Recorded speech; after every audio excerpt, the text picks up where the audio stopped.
Hello दोस्तों, आप कैसे हैं। मैं उम्मीद करता हूं कि आप लोग अच्छे होंगे। तो दोस्तों, आज हम लोग पॉलिटी की क्लास को आगे बढ़ाते हैं और दूसरे टॉपिक भारतीय संविधान की प्रस्तावना और उद्देशिका के बारे में पढ़ेंगे। दोस्तों, जैसा कि आपको पता है कि मैं सबसे पहले थ्योरी पढ़ाता हूं और उसके बाद इस टॉपिक से संबंधित एमसीक्यू क्वेश्चंस मैं आपको करा देता हूं। दोस्तों, इससे पहले हमने भारतीय संविधान के निर्माण और समितियां के बारे में जो पढ़ा था, उससे संबंधित हमने एमसीक्यू क्वेश्चंस को आपको मैं कराकर उस टॉपिक को मैं फिनिश कर दिया हूं। यदि आप हमारे उस वीडियो को नहीं देखे हैं तो आप प्लेलिस्ट में जाकर आप उसे देख सकते हैं, ठीक है। तो दोस्तों, आज हम लोग सब भारतीय संविधान की प्रस्तावना और उद्देशिका के बारे में पढ़ेंगे, ठीक है, जो आपके एग्जाम्स के लिए काफ़ी ज़्यादा इम्पोर्टेंट है। दोस्तों, आपको पता है कि 2025 में बहुत सारे एग्ज़ाम्स होने वाले हैं, ठीक है। तो इन सारे एग्ज़ाम्स के लिए पॉलिटी का भी एक अपना बहुत बड़ा रोल है एग्ज़ाम्स में, ठीक है। तो चलिए, तो दोस्तों, आप किसी भी एग्ज़ाम्स की तैयारी कर रहे हैं तो आपके पास दो चीज़ का होना बहुत ही ज़रूरी है। एक आपके पास शॉर्ट नोट्स और दूसरा आपके पास प्रीवियस ईयर क्वेश्चंस पेपर। यदि दोस्तों आपके पास ये दो चीज़ मटेरियल आपके पास उपलब्ध है तो आप दुनिया के किसी भी आप एग्ज़ाम्स को आप एक बार में आसानी से निकाल सकते हैं यदि आप इस थ्योरी वाले पेपर और आप एमसीक्यू क्वेश्चंस को अच्छे ढंग से कर लेते हैं तो। क्योंकि दोस्तों, दो चीज़ इसलिए ज़रूरत होता है कि यदि आप थ्योरी वाले पेपर को पढ़ रहे हैं और यदि उसमें किसी भी चीज़ को अगर आप छूट जाता है तो आप उसको एमसीक्यू क्वेश्चंस के माध्यम से आप उसको पूरा कर लेते हैं। तो आपको ऐसे में क्या होता है कि आपको उस टॉपिक से संबंधित कुछ भी आपको बाहर आपके नहीं जाएगा, ठीक है, कंप्लीट हो जाता है। दोस्तों, इसीलिए मैं सबसे पहले आपको मैं थ्योरी क्वेश्चंस कराता हूं और उसके बाद आपको प्रीवियस ईयर क्वेश्चंस मैं आपको बता देता हूं ताकि आपको कहीं भी छूटे नहीं, ठीक है। तो चलिए दोस्तों, हम लोग सब भारतीय संविधान की प्रस्तावना और उद्देशिका के बारे में पढ़ते हैं और इसे समझने के प्रयास करते हैं, ठीक है। तो चलिए क्लास को स्टार्ट करते हैं। दोस्तों, आप यहाँ पर देखेंगे भारतीय संविधान की प्रस्तावना और उद्देशिका, ठीक है। तो सबसे पहले हम लोग ये जानने के प्रयास करेंगे कि प्रस्तावना को संविधान की आत्मा किसने कहा था, ठीक है। आप पीछे देख सकते हैं कि प्रस्तावना या उद्देशिका जो है इसकी आखिर आत्मा किसने कहा था, ठीक है। तो आत्मा कहने वाले कौन थे? तो आत्मा कहने वाले ठाकुरदास भार्गव थे, ठीक है, जिन्होंने प्रस्तावना को संविधान की आत्मा कहा है, ठीक है। उसी प्रकार दोस्तों, आप देख सकते हैं कि संविधान का जो परिचय यानी कि जो प्रस्तावना है, उस प्रस्तावना को संविधान के परिचय किसने कहा है? तो आप देख सकते हैं कि एन.के. पलकीवाला के द्वारा जो है इस चीज़ को कहा गया है कि संविधान की परिचय कहा गया, ठीक है, किसको? प्रस्तावना को। तो इस प्रकार से जो विचार देख सकते हैं जो आपके काफ़ी ज़्यादा इम्पोर्टेंट भी हैं। देखिए, एक और विचार है कि जिसने राजनीतिक जनपत्री या कुंडली कहा, ठीक है। तो देखिए, भारतीय संविधान की जो प्रस्तावना है उसे राजनीतिक जनपत्री कुंडली कहने वाले कौन थे? तो आप देख सकते हैं के.एम. मुंशी है। कौन है? तो के.एम. मुंशी के द्वारा जो है इसे जनपत्री कुंडली कहा गया, ठीक है। तो इस प्रकार से आप इस चीज़ को ध्यान में रखिएगा, ठीक है, क्योंकि एग्जाम्स में यहाँ से क्वेश्चन पूछे जाते हैं। देखिए दोस्तों, जहाँ जहाँ मैं आपको उसके सामने आपको मैं वीवीआई लिखा हूँ तो समझिए कि यहाँ से क्वेश्चंस एग्जाम्स में पूछे गए हैं, इसलिए इस चीज़ को आप ध्यान में देखते चलिएगा, ठीक है। तो चलिए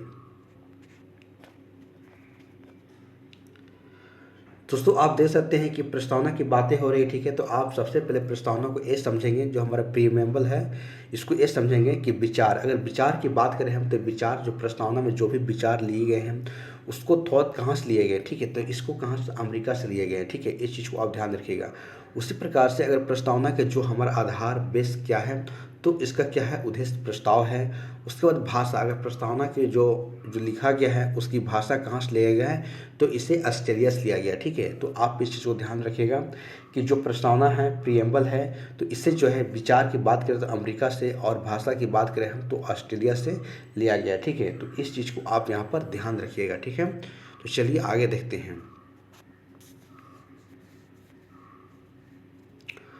दोस्तों, आप यहाँ पर देख सकते हैं प्रस्तावना की बातें हो रही, ठीक है। प्रस्तावना की बात हो रही है तो सबसे पहले तो आपको प्रस्तावना आपको याद होना चाहिए, ठीक है। आप उसकी एक एक लाइन आपको याद हो जाना चाहिए, ठीक है।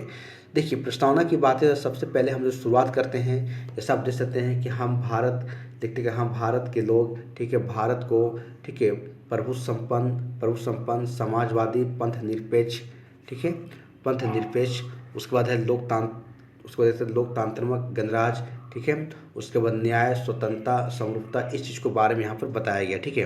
तो दोस्तों, जैसा कि आप देखेंगे कि आप इस चीज़ को याद रखने का एक तरीका है, ठीक है, आप देख सकते हैं यहाँ पर क्योंकि क्वेश्चन पूछा जाता है दोस्तों, ठीक है। ट्रिपल एस डी आर, ठीक है। एस ट्रिपल एस, एस के मतलब सोवरिज्म होता है, संप्रभु। उसके बाद एस के सोशलिस्ट समाजवादी। उसके बाद सेकुलर जो कि पंथ निरपेक्ष, और डेमोक्रेटिव जो कि लोकतांत्रिक, और रिपब्लिक गणराज्य, ठीक है। तो आखिर प्रस्तावना से हमें क्या मिलता है, ठीक है। आखिर क्यों प्रस्तावना को पढ़ते हैं, ठीक है। देखिए दोस्तों, प्रस्तावना से हमको जो आप तीन चीज़ को देख सकते हैं, जो हमको मिलता है वो चीज़ को आप देख सकते हैं। जैसे यहाँ पर देख सकते हैं कि जैसे न्याय हो गया, एक मिनट, जैसे यहाँ देखते हैं कि जैसे न्याय हो गया, स्वतंत्रता हो गया, समरूपता हो गया, ठीक है। अगर न्याय की बात करें दोस्तों, तो प्रस्तावना से हमें तीन प्रकार की न्याय देखने को मिलता है। जैसे सामाजिक हो गया, सामाजिक न्याय, आर्थिक न्याय, और राजनीतिक न्याय, ठीक है। तो तीन प्रकार के न्याय हमको देखने को मिलता है। उसी प्रकार से अगर स्वतंत्रता की बात करें तो पांच प्रकार की स्वतंत्रता मिलती है। जैसे विचार हो गया, अव्यक्तिक हो गया, विश्वास हो गया, धर्म हो गया, और उपासना हो गया, ठीक है। तो इस प्रकार से आप जो है पांच प्रकार के आप जो स्वतंत्रता की बातें कही गई है, ठीक है। जैसे कि विचार हो गया, अव्यक्तिक हो गया, विश्वास हो गया, धर्म हो गया, और उपासना हो गया। अगर समरूपता की बात करें दोस्तों, तो हमको प्रतिष्ठा और अवसर की बात यहाँ पर देखने को मिलती है। तो दोस्तों इसी प्रकार, इसलिए प्रस्तावना को पढ़ते हैं ताकि हमको जो है न्याय, स्वतंत्रता और समरूपता की बातें यहाँ पर देखने को मिलती है, ठीक है। तो दोस्तों यहाँ से हम लोग सब न्याय, स्वतंत्रता और समरूपता के बारे में एक एक करके हम लोग सब पढ़ने का प्रयास करेंगे, ठीक है। हम लोग एक एक करके यहाँ पर समझने का प्रयास करेंगे, ठीक है, कि आखिर किस प्रकार से प्रस्तावना की हर एक चीज़ में जो लिखी गई है उसमें उसकी मतलब क्या है, अगर उसका मीनिंग क्या, अर्थ क्या है, ठीक है। तो इसी प्रकार से हम भारत के लोग, भारत को, ठीक है, प्रभु संपन्न, समाजवादी, पंथ निरपेक्ष, लोकतांत्रिक, गणराज्य, और न्याय, स्वतंत्रता और समरूपता, इस सारे को हम लोग सब वर्ड को जो है एक एक करके पढ़ने का प्रयास करेंगे कि आखिर प्रस्तावना में इनका लिखने का मकसद क्या था, क्या कारण था, ठीक है, जो इन सारे शब्द को लिखा गया, ठीक है। तो चलिए हम लोग सब एक एक करके पढ़ेंगे। सबसे पहले हम सब देखते हैं, ठीक है। देखिए देखिए दोस्तों, सबसे पहले हम लोग देखेंगे समप्रभु। समप्रभु कहने का मतलब क्या होता है, ठीक है। सबसे पहले हमने समप्रभु देखेंगे कि आखिर समप्रभु कहने का मतलब क्या है। समप्रभु कहने का सोवरिज्म होता है, यानी कि स्वतंत्रता होती है, आपकी खुद की स्वतंत्रता होती है, ठीक है। आप जैसा लिखे हैं कि स्वयं का प्रभु, आप खुद निर्णय लेने की बातें कर सकते हैं, ठीक है। तो इस प्रकार से यहाँ पर समप्रभु की बातें कही गई, ठीक है।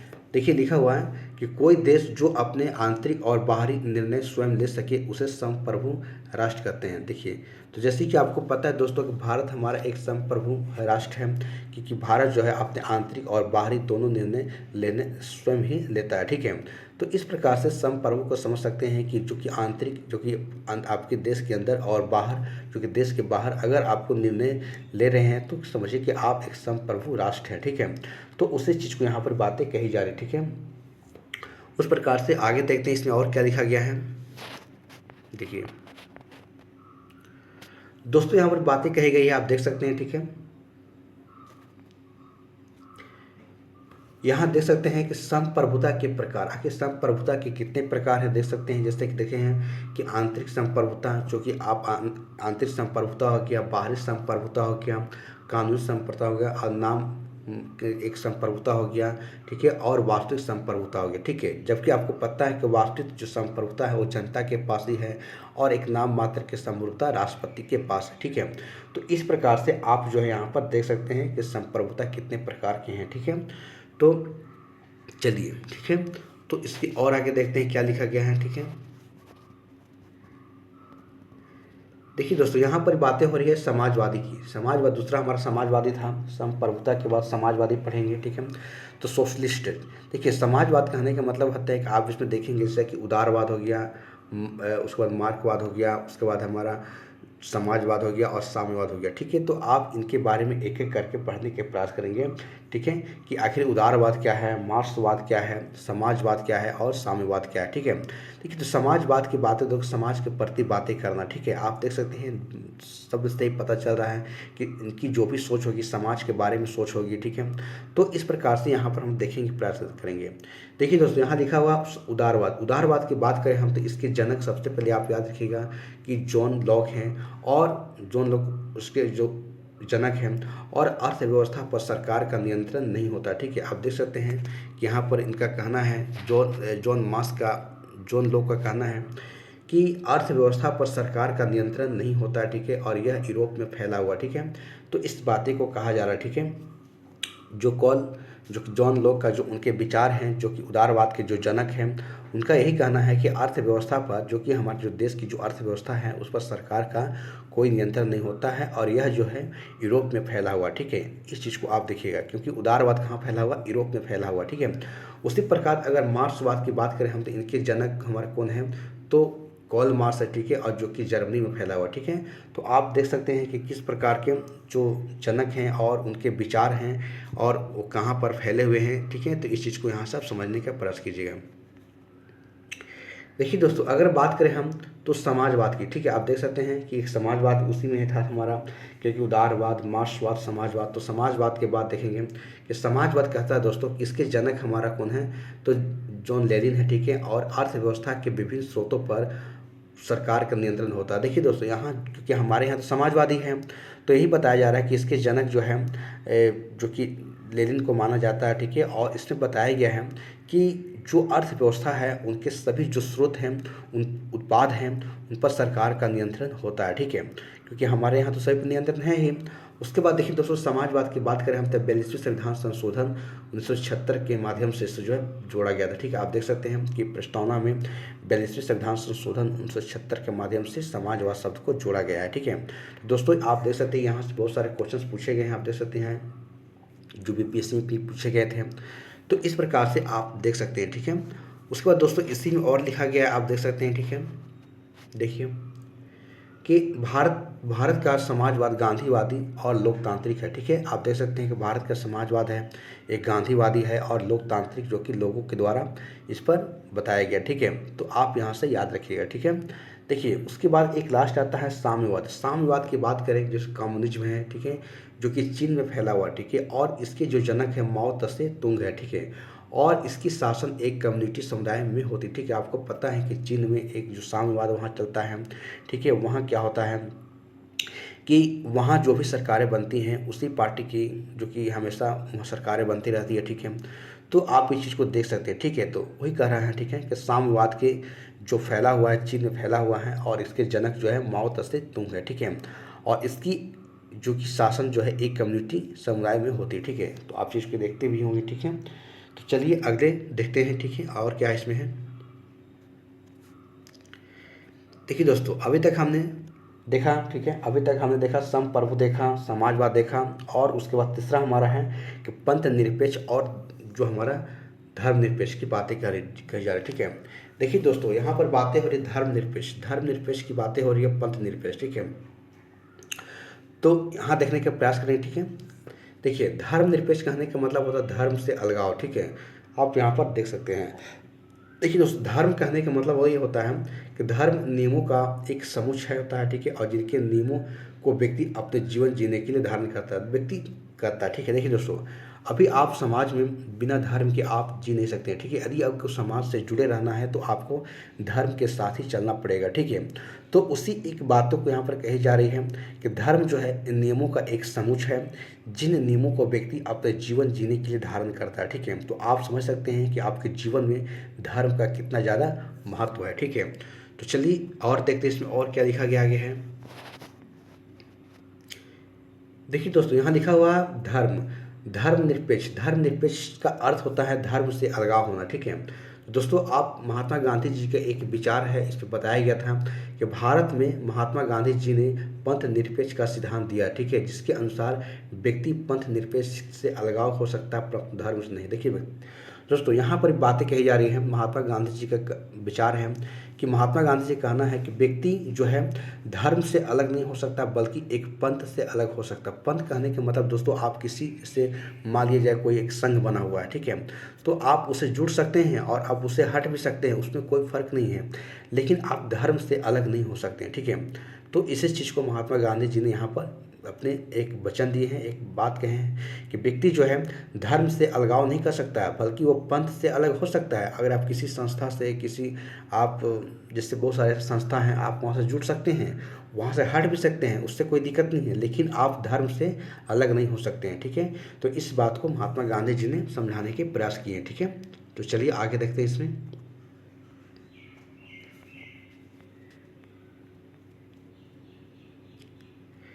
देखिए दोस्तों, यहाँ पर बातें हो रही कि भारत में पंथ निरपेक्षता और धर्म निरपेक्षता के अर्थ क्या है। देखिए, भारत में राज्य का कोई धर्म नहीं है। सबसे पहले दोस्तों, राज्य के कहने के मतलब सरकार की बातें हो रही हैं कि भारत में राज्य का या सरकार का कोई धर्म नहीं है। भारत में उसके बाद है कि भारत में राज्य को धर्म से कोई संबंध नहीं है, ठीक है। आप किसी भी धर्म से हो, उससे कोई फर्क नहीं पड़ता, ठीक है। उसके बाद है कि भारत जो है सभी धर्मों को एक समान जो कि दृष्टि से देखता है, ठीक है, बराबर मानती है। तो इस चीज़ को यहाँ पर बातें कही गई है, ठीक है, आप देख सकते हैं दोस्तों। उसके बाद यहाँ देख सकते हैं कि धार्मिक राष्ट्र, जैसे आप देख सकते हैं कि जो धर्म को मानने वाले स्पेशल हैं, जैसे कि पाकिस्तान है, सऊदी अरब, सब क्या है कि धार्मिक राष्ट्र है। अगर आप यहाँ पर जाते हैं तो आपको उस धर्म के अकॉर्डिंग जो है आपको चलना पड़ेगा। पूरा मुस्लिम है तो पूरा मुस्लिम आपको देखने को मिलेंगे। तो पूरी तरीक़ा से एक धार्मिक राष्ट्र है, ठीक है। तो दोस्तों आगे हम लोग देखेंगे लोकतांत्रिक देखेंगे, ठीक है, डेमोक्रेटिक को देखेंगे, ठीक है। तो चलिए दोस्तों, आप देख सकते हैं कि यहाँ पर लोकतांत्रिक, अभी डेमोक्रेटिक देखेंगे। तो अभी हमने क्या देखा, तो सब प्रभु को देखा, समाजवादी को देखा, पथ निरपेक्ष को देखा, और हम लोग सब अभी लोकतांत्रिक को देखते हैं, ठीक है, डेमोक्रेटिक को देखते हैं, ठीक है। देखिए दोस्तों, लोकतंत्र के अर्थ क्या होता है। लोकतंत्र के अर्थ होता है जनता के शासन, ठीक है। दोस्तों यहाँ पर अब्राहम लिंकन का एक कथन दिया गया था कि जनता की सरकार है, जनता के लिए है और जनता के द्वारा, ठीक है। तो दोस्तों आपको पता है कि आप ही जो देश को चला रहे हैं, क्योंकि आप ही में ही वो चीज़ गुण है जो आप सरकार को आप बदलने के काबिल होते हैं, ठीक है। तो उसी चीज़ को यहाँ पर बताया जा रहा है कि लोकतंत्र का अर्थ होता है कि जनता की सरकार, ठीक है, कि आप ही के जुबानी है। तो वही अब्राहम लिंकन का एक कथन है कि जनता की सरकार जनता के लिए और जनता के द्वारा ही चुनी जाती है, ठीक है। तो इस चीज़ को आप इनका कथन को याद रखिएगा, एग्जाम्स में बार बार यहाँ से क्वेश्चन पूछे जाते हैं, ठीक है। तो चलिए आगे देखते हैं। देखिए दोस्तों, यहाँ लिखा क्या है कि लोकतंत्र का वास्तविक अर्थ होता है कि सरकार को चुनने की स्वतंत्रता। दोस्तों सही बात है, लोकतंत्र का यही अर्थ होता है। जब चुनाव होता है तो वहाँ पर जनता ही सरकार को चुनती है। तो उसी बात को यहाँ पर बताया जा रहा है कि सरकार को चुनने की स्वतंत्रता होती है। जनता अब स्वयं वोट देकर जो कि है सरकार को यहाँ चुनने के लिए चुनती है, ठीक है। तो उसी बात को यहाँ पर समझाने के प्रयास की जा रही है, ठीक है। चलिए दोस्तों, लास्ट हमारा देखते हैं कि जो हमारा गणतंत्र है, ठीक है, आप रिपब्लिक की बातें कही जा रही है, ठीक है। देखिए दोस्तों, यहाँ पर बातें कही जा रही है कि जहाँ देश का प्रमुख कहने का मतलब होता है हमारे देश के प्रमुख जो राष्ट्रपति हैं, जहाँ देश के प्रमुख निर्वाचित हो उसे हम गणराज्य कहते हैं, ठीक है। तो दोस्तों आपको पता है कि हमारे देश में जो कि राष्ट्रपति का चुनाव होता है, ठीक है, निर्वाचन होता है, तो यहाँ बातें कही जा रही है, ठीक है, कि जहाँ देश के जो प्रमुख का निर्वाचित हो उसे हम गणराज्य कहते हैं। और उसी प्रकार से दोस्तों यहाँ पर बोला जा रहा है कि ब्रिटेन में सरकार का प्रमुख जो कि पीएम निर्वाचित होते हैं, जबकि ब्रिटेन का एक लोकतांत्रिक है, ठीक है। तो आपको पता है कि ब्रिटेन में पीएम का जो प्रधानमंत्री तो निर्वाचित होते हैं, लेकिन और एक लोकतांत्रिक है क्योंकि वहाँ पर ही जो जनता पीएम को चुन रही है, लेकिन वहाँ के जो प्रमुख हैं उन प्रमुख को जो है जनता के द्वारा नहीं बल्कि नहीं चुना जा रहा, ठीक है। देखिए दोस्तों वही बातें यहाँ पर लिखी जा रही हैं। जबकि राष्ट्र का प्रमुख राजा रानी है जो कि वंशानुगत के आधार पर प्रमुख है, या ब्रिटेन जो कि गणतंत्र नहीं है, ठीक है। तो दोस्तों आप यहाँ पर गणतंत्र और लोकतांत्रिक में आपको फ़र्क समझना चाहिए, ठीक है। गणतांत्रिक कहने का मतलब है जहाँ पर जो राज्य का प्रमुख है, जो राष्ट्र का प्रमुख है, उनका निर्वाचित होता हो, ठीक है। और अगर निर्वाचित नहीं हो रहा है, अगर वंशानुगत चल रहा है, तो समझिए कि वह जो कि गणतंत्र नहीं है, ठीक है। और लोकतांत्रिक कहने का मतलब जहाँ के पीएम का निर्वाचित होता हो, ठीक है। तो उस प्रकार से देखते हैं ब्रिटेन में क्या हो रहा है, पीएम का निर्वाचन हो रहा है, ठीक है। तो इस प्रकार से ब्रिटेन जो है एक लोकतांत्रिक तो है लेकिन गणतांत्रिक नहीं है, ठीक है। तो आप इस चीज़ को ध्यान में रखिएगा, ठीक है। तो चलिए अगला देखते हैं क्या इसमें लिखा गया है। देखिए दोस्तों आगे बातें हो रही है इसमें, ठीक है, कि भारत गणतंत्र और लोकतंत्र दोनों है। तो आपको पता है कि हमारे देश में पीएम और जो कि राष्ट्र के जो प्रमुख है राष्ट्रपति, दोनों का यहाँ पर ही निर्वाचित हो रहा, चुनाव हो रहा है, ठीक है। तो वही बोल रहा है दोस्तों, ठीक है, कि आप देख सकते हैं, ठीक है, कि प्रस्तावना में निम्न आदर्शों एवं उद्देश्यों की रूपरेखा दी गई है और उसकी व्याख्या मूल अधिकार, नीति, तत्व और कर्तव्यों आदि जो यहाँ पर बातें कही जा रही, ठीक है। तो उसी चीज़ को बातें यहाँ पर कही जा रही, ठीक है। तो आप इतना ध्यान रखिएगा कि भारत एक गणतंत्र और लोकतंत्र दोनों है, ठीक है। तो इस चीज़ को आप ध्यान रखिएगा, ठीक है। तो चलिए आगे देखते हैं। देखिए दोस्तों, यहाँ पर न्याय की बातें हो रही हैं। आपको हम लोग आगे प्रस्तावना क्यों पढ़ते हैं, तो प्रस्तावना को पढ़ने से हमको न्याय, स्वतंत्रता और समरूपता मिलती है। तो आपको मैं बताया कि न्याय जो है 3 प्रकार के न्याय हमको देखने को मिलती है, सामाजिक, आर्थिक और सामाजिक न्याय। उसी प्रकार से स्वतंत्रता को भी देखेंगे।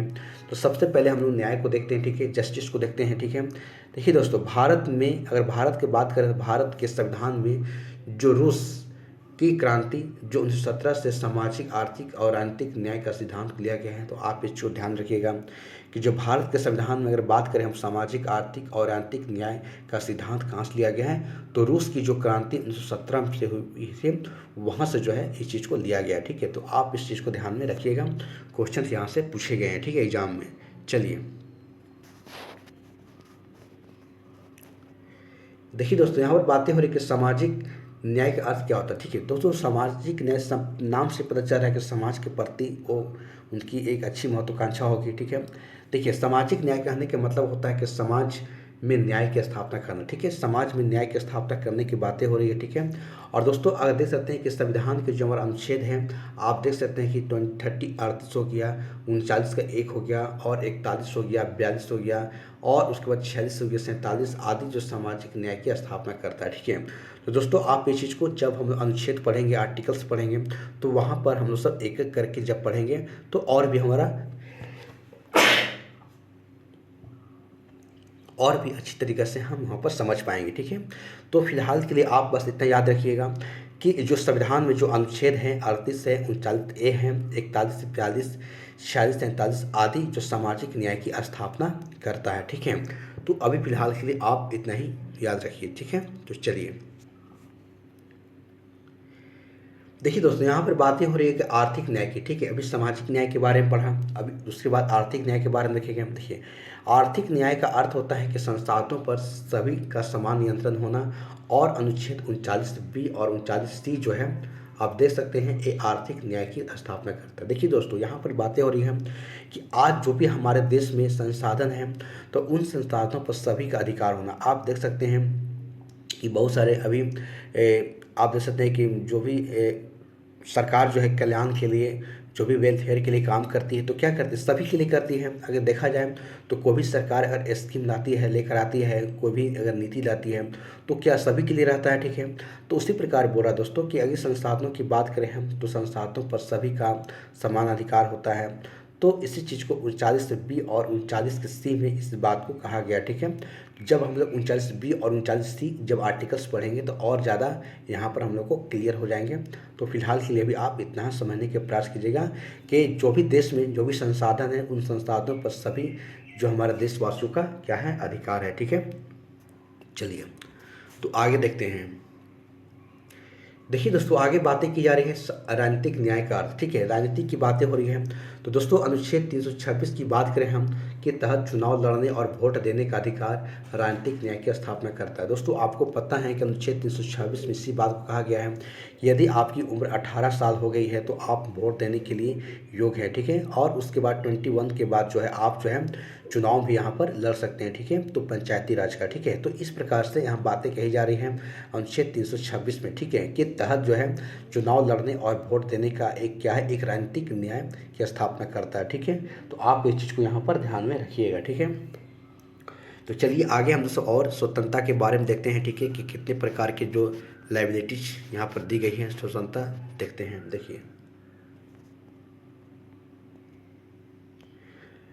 देखिए दोस्तों, बातें हो रही स्वतंत्रता की, ठीक है। आप देख सकते हैं कि प्रस्तावना में स्वतंत्रता 5 प्रकार की दी गई है, जबकि अनुच्छेद 19 की बात करें हम तो 6 प्रकार की स्वतंत्रता की बातें कही गई, ठीक है। तो अभी हम लोग प्रस्तावना पढ़ रहे हैं, तो इसलिए प्रस्तावना की बातें करेंगे, ठीक है। जब आर्टिकल 19 पढ़ेंगे तो आर्टिकल 19 के अकॉर्डिंग हम लोग सब पढ़ लेंगे, ठीक है। तो फिलहाल अभी प्रस्तावना में 5 प्रकार की स्वतंत्रता की बातें कही गई हैं, तो उन 5 प्रकार की स्वतंत्रता को हम सब एक एक करके पढ़ने का प्रयास करेंगे, ठीक है। चलिए दोस्तों, यदि हमारा वीडियो अगर आपको अच्छा लग रहा हो तो इसे लाइक ज़रूर कर दीजिएगा, ठीक है। और अपने दोस्तों को आप ज़्यादा से ज़्यादा आप इसे शेयर कर सकते हैं, जो आप बच्चे एग्ज़ाम्स के लिए 2025 में अपीयर होना चाहते हैं, ठीक है।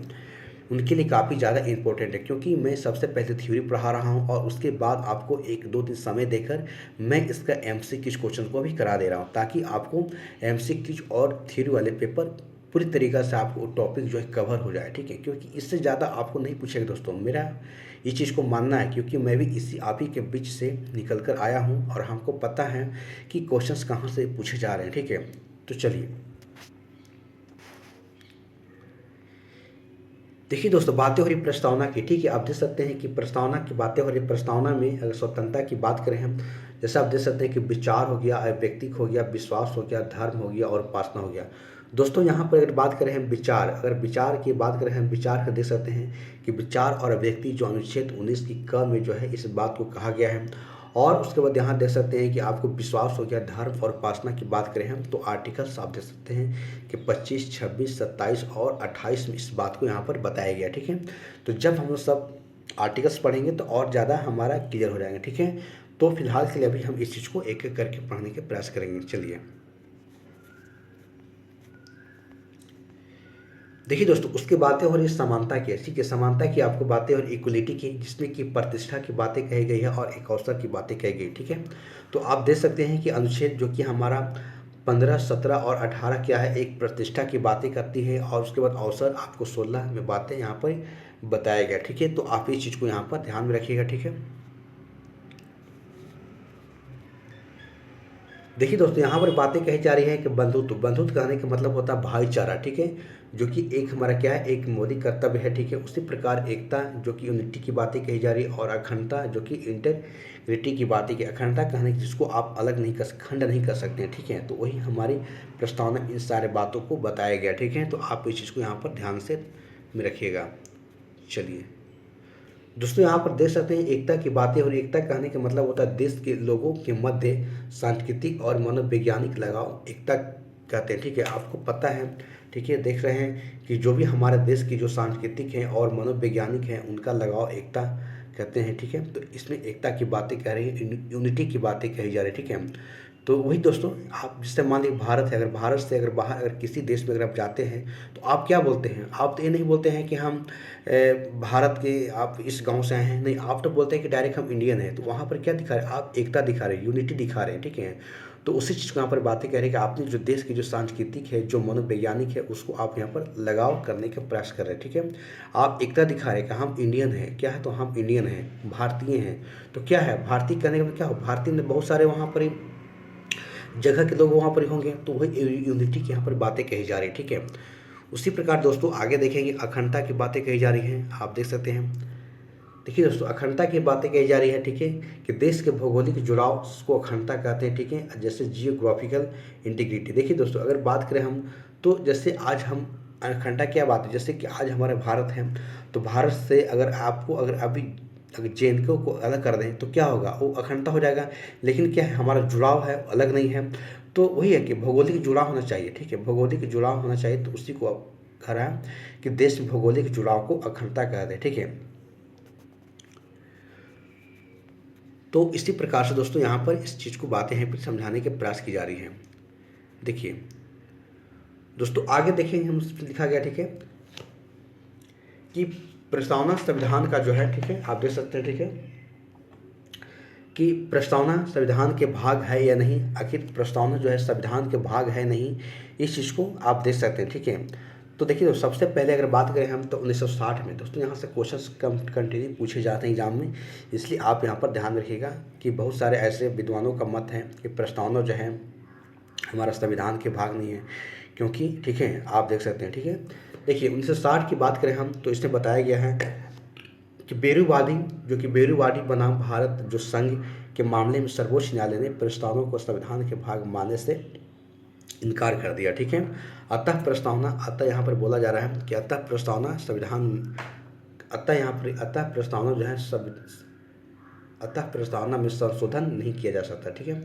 तो देख सकते हो दोस्तों, यहाँ पर 1960 में जो एक बेरूवादी जो बनाम जब एक केस हुआ था, उसमें यही बताया गया है कि यहाँ जो है प्रस्तावना जो है सर्वोच्च न्यायालय ने इस पर विचार दिया कि प्रस्तावना संविधान के भाग नहीं है, भाग मानने से इनकार कर दिया और इसे प्रस्तावना में संशोधन नहीं किया जा सकता, ठीक है। तो इस चीज़ को बेरूवादी मामले में जो कि केस में इस चीज़ को बताया गया था 1960 में। लेकिन इसको और भी देखते हैं आगे।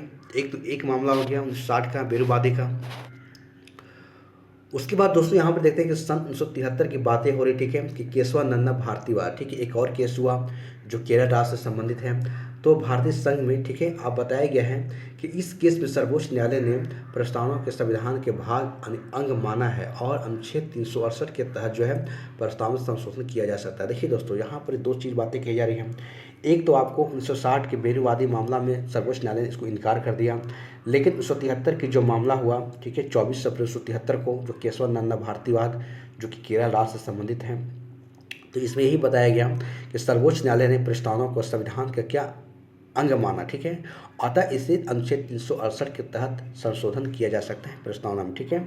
तो इस चीज़ को आप यहाँ पर याद रखिएगा, ठीक है, ये काफ़ी इंपॉर्टेंट है, यहाँ से क्वेश्चन एग्जाम्स में पूछे जाते हैं। दोस्तों एक और आप देख सकते हैं कि एक और केस को देख सकते हैं यहाँ पर कि सन 1995 की बात हो रही है, LIC ऑफ इंडिया, ठीक है, आप देख सकते हैं कि इसमें बाद में एक और केस होता है। इसमें एक बताया गया कि सर्वोच्च न्यायालय ने प्रस्तावना को संविधान के आंतरिक भाग मांगा, ठीक है। देखिए, एक तो देखिए बेरुवादी में तो बिल्कुल इनकार कर दिया, केशवानंदा में तो बोला कि एक संविधान का अंग है, और LIC ऑफ इंडिया में बोल रहा है कि आंतरिक भाग है, ठीक है। तो आप इस चीज़ को यहाँ पर याद रखिएगा, ठीक है। चलिए तो दोस्तों आगे देखते हैं और केस में कहा गया। देखिए दोस्तों यहाँ देख सकते हैं, ठीक है, कि 42वें संविधान संशोधन 1976 के माध्यम से प्रस्तावना में समाजवादी, पंथ निरपेक्ष और अखंडता शब्द को जोड़ा गया, ठीक है, जिसको आप याद रखिएगा पास के नाम से, ठीक है, ठीक है। तो आप पंथ निरपेक्ष, अखंडता और समाजवादी को आप यहाँ पर याद रखिएगा, ठीक है। तो दोस्तों इस प्रकार से जो है आप यहाँ पर देख सकते हैं, ठीक है, कि आपका जो है जो संविधान की जो उद्देशिका है, प्रस्तावना है, आपको यहाँ पर समाप्त हो जाता है टॉपिक। और इससे संबंधित आपको इस टॉपिक से संबंधित मैं आपके सामने MCQ क्वेश्चंस को अगले वीडियो में आपको मैं करा दूंगा। उसके बाद आपका एक टॉपिक जो है बिल्कुल पूरी तरीक़ा से आपको कवर हो जाएगा। आप किसी भी एग्ज़ाम्स के लिए आप पेपर उठाकर देख लीजिएगा, आपको यहाँ से क्वेश्चंस देखने को मिलेंगे। और यदि हमारे समझाने के तरीके से आपको समझ में आ गया होगा तो आप मेरे वीडियो को लाइक ज़रूर कर दीजिएगा और इस वीडियो को आप बार बार देखने का प्रयास कीजिएगा ताकि आपको और बेहतरीन ढंग से समझ में आ जाए, ठीक है। तब तक के लिए दोस्तों चलिए हमारे वीडियो को आप देखिए, ठीक है, और अगले वीडियो में एक इसी का MCQ क्वेश्चंस के साथ हम लोग सब मिलते हैं। तब तक के लिए धन्यवाद। जय हिंद, जय भारत।